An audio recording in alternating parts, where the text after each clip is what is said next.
Tenceremizin içine 3 su bardağı 200 milim bardak ölçüm bu şekilde. Karamelize olması için tenceremizin içine almış olduğumuz şekeri erimesini bekleyeceğiz. Şekerlerimiz eridi.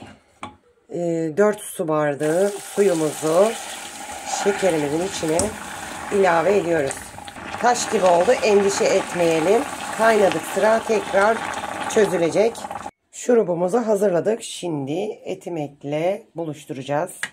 Şu şekilde eşit bir şekilde dökelim. Etimek tatlımızın muhallebesini hazırlayalım. Tenceremizin içine 2 litre sütümüzü, dediğim gibi ben büyük tepside yaptığım için malzemeyi fazla tutuyorum. Bunu yarıya bölüp o şekilde yapabilirsiniz.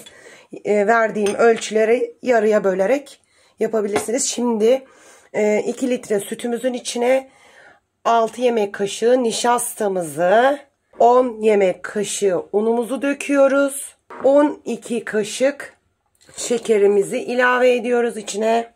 Ocağımızın altını kısık ateşte açtık. Bunları bir özleştirelim, karıştıralım. Muhallebimiz tam kıvam tutan muhallebimiz hazır. Bak göz göz. Bakın.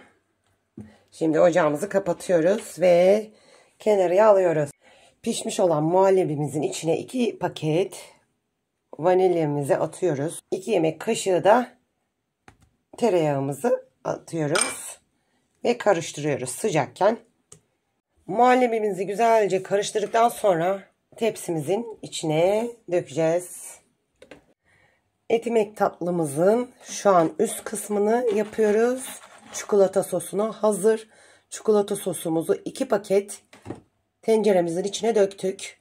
Ve üzerinde yazılan tarife göre şimdi karıştırıyorum. Kısık ateşte karıştırıyorum. Sonra biraz altını biraz daha açacağım ocağımızı. Çikolata soslu etimek tatlımız dinlendi. Yani bir gece dolapta bekletelim demiştim. Bir gece bekledikten sonra şimdi dilimleri ayıracağız. Servis yapacağız. Dilimleri birazcık büyük kestim. Bu şekilde oldu. Lezzeti harika. Görüntüsü harika. Bakın. Şu dakikaya kadar izlediğiniz için çok teşekkür ederim. Yorum yazın, like atın. Yorumlarınızı gerçekten bekliyorum. Çok güzel bir lezzet çıktı ortaya. Denemenizi tavsiye ediyorum.